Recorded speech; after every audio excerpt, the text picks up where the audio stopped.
Bom dia, meus amores, tudo bem? Como vocês estão? Eu estou bem, graças a Deus. Vamos começar mais uma manhã, começar mais um dia, glorificando ao Senhor e trazendo assim os seus conhecimentos para o nosso coração, amém? Vamos começar nossa oração da manhã.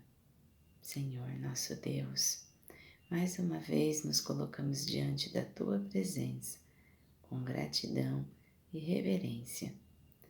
Gratidão, Pai, porque o Teu plano de salvação não se limita a um povo, a uma cultura ou uma forma externa, mas alcança todos aqueles que Te buscam com sinceridade de coração. Pedimos que o Teu Espírito Santo nos conduza nesta leitura, nos ajude a compreender o que significa pertencer ao Teu povo e nos ensina a viver em amor, unidade e verdade. Que este momento seja de acolhimento, clareza e crescimento espiritual para todos nós. Em nome de Jesus, amém. Amém? Vamos começar nossa leitura da manhã. Nós estamos ainda no Novo Testamento. Hoje nós vamos falar no tópico O Povo de Deus, nosso 8º dia.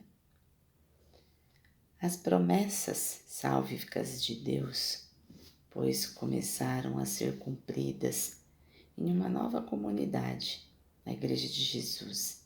A igreja é composta pelos crentes em Cristo, em Jesus Cristo, tanto judeus quanto gentios, pois as leis do Antigo Testamento que separavam judeus e gentios, por exemplo, a circuncisão, as leis acerca da pureza e festas e dias especiais, não estão mais em vigor.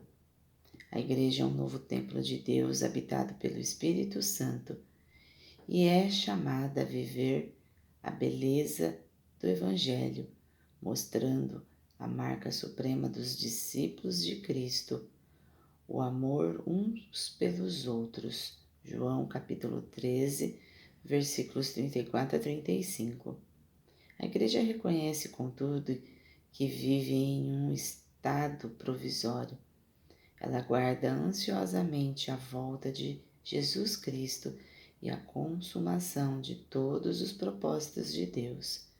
Nesse estado provisório, a igreja deve viver em santidade e piedade, como a radiante noiva de Cristo, e anunciar a boa nova da salvação até os confins da terra, para que os outros que vivem nas trevas do pecado sejam transferidos do reino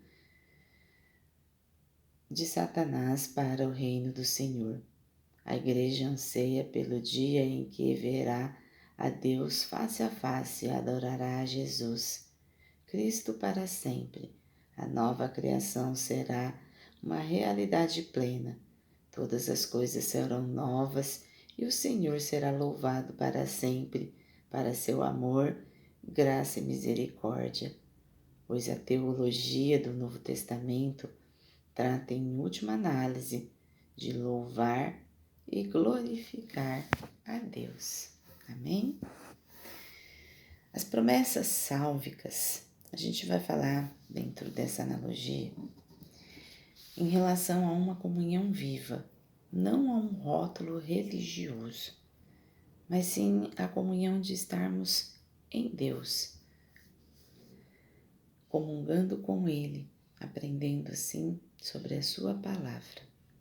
As promessas sálvicas, as promessas salvíficas de Deus começam a se cumprir em uma nova comunidade, o povo de Deus. A Bíblia chama essa comunidade de igreja, mas não no sentido restrito de um prédio, de uma instituição, de um sistema religioso. A igreja de Deus é formada por pessoas, pessoas que creem, pessoas que buscam, que se rendem e pessoas que caminham com Deus. No Novo Testamento, as barreiras que separam judeus e gentios deixam de existir. Leis externas, rituais e distinções religiosas não são mais o centro da relação com Deus. Porque, meus amores, Jesus Cristo nos mostrou isso. Ele não fazia distinção de raça, de etnia, de povos, de credos, nem de posição social. Ele simplesmente falava de Deus a todos os filhos dele. O que passa a definir o povo de Deus é a presença do Espírito Santo e a prática do amor. Jesus deixa claro que a maior marca dos seus discípulos não é a religião que professam, mas o amor que vivem uns pelos outros. Que lindo isso, né? Então não adianta você bater no peito e falar que é cristão. Se você fala mal do seu irmão, se você critica, se você julga, se você fala sem antes saber a veracidade daquilo, se você só faz por ego, isso não tem a ver com Deus, tem a ver com crendice. Ao mesmo tempo, a Bíblia reconhece que vivemos um tempo provisório. Ainda caminhamos em processo, por isso, o povo de Deus é chamado de viver em santidade.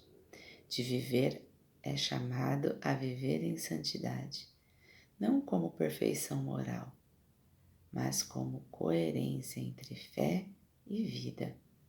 Quando falamos de igreja, não estamos apontando para um único caminho religioso, mas para uma consciência espiritual.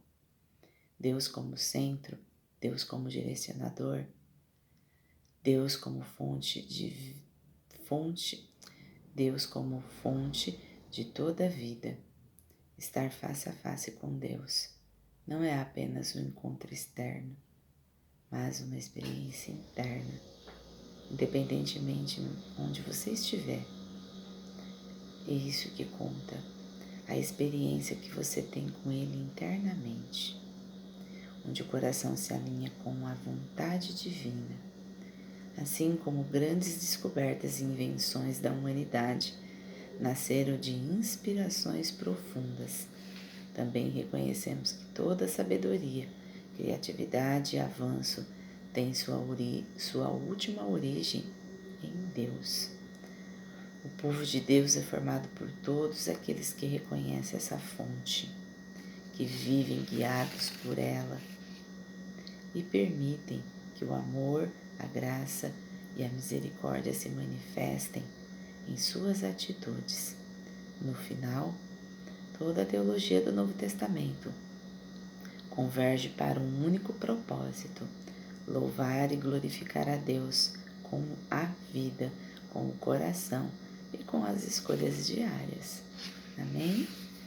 Então, quando nós falamos em glorificar a Deus, nós estamos falando em fazer o que Deus faria, com amor, com gentileza, o que Jesus faria, como eu falei ontem, né, do cafezinho. Será que Jesus, em primeira instância, ia negar um café para um irmão seu? Será que Jesus, em primeira instância, iria negar um bom dia de um andarilho de rua? Pensemos sobre isso, né? Então, quando a gente percebe que errou, se arrependeu do erro, a gente corrige ele e faz diferente. Não é verdade? E aí a gente vai tentando corrigir aquilo que nós estamos fazendo de errado. Às vezes, quando Deus intercede por nós, Ele nos coloca no caminho real e verdadeiro, o caminho que Ele traçou para a nossa vida e para a nossa existência, o caminho que Ele nos traçou para que a gente possa, assim, sempre estar comungando com Ele, na Sua presença, trazendo sempre a coerência para o nosso caminhar. Precisamos olhar se estamos assim sendo um povo de Deus, se estamos assim trabalhando em prol em prol do que Jesus nos deixou. Será que estamos fazendo o que é certo? Ou estamos só fingindo que estamos fazendo para demonstrar serviço? Não é verdade? E adianta a gente fazer um monte de coisa e fazer sem nada. A mesma coisa quando a gente serve. Se você vai servir com a cara fechada, emburrada, demonstrando que você está ali só para fazer a sua hora da vez, você está servindo com amor? Tá. Você está ali só para fazer a sua hora da vez. Então isso não tem a ver com amor. Então é melhor que você não sirva. É melhor que você não faça. Quando você fizer, tem que ser com amor. Né? Não adianta eu oferecer algo para alguém só por oferecer. Porque aquilo vai ser oferecido sem coração, sem gentileza. Amém? Vamos colocando os nossos pedidos nesse dia, intercedendo por toda a energia. E hoje eu vou interceder pelo meu pescoço aqui que está travado.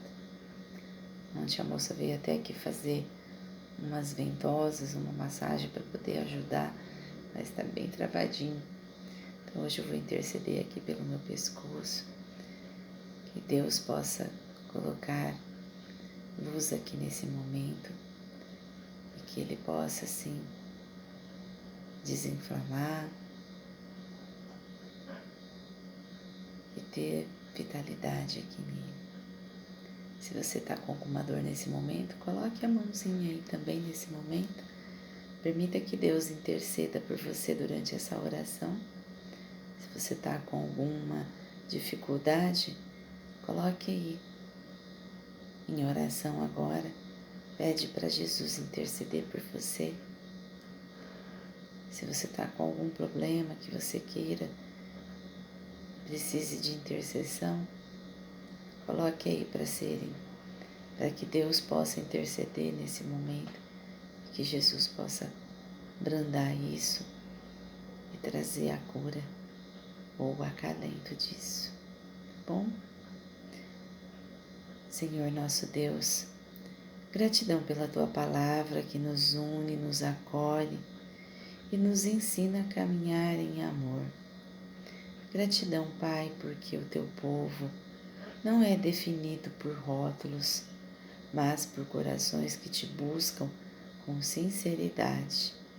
Nesse momento, colocamos diante de Ti todas as pessoas que acompanham esse estudo, independentemente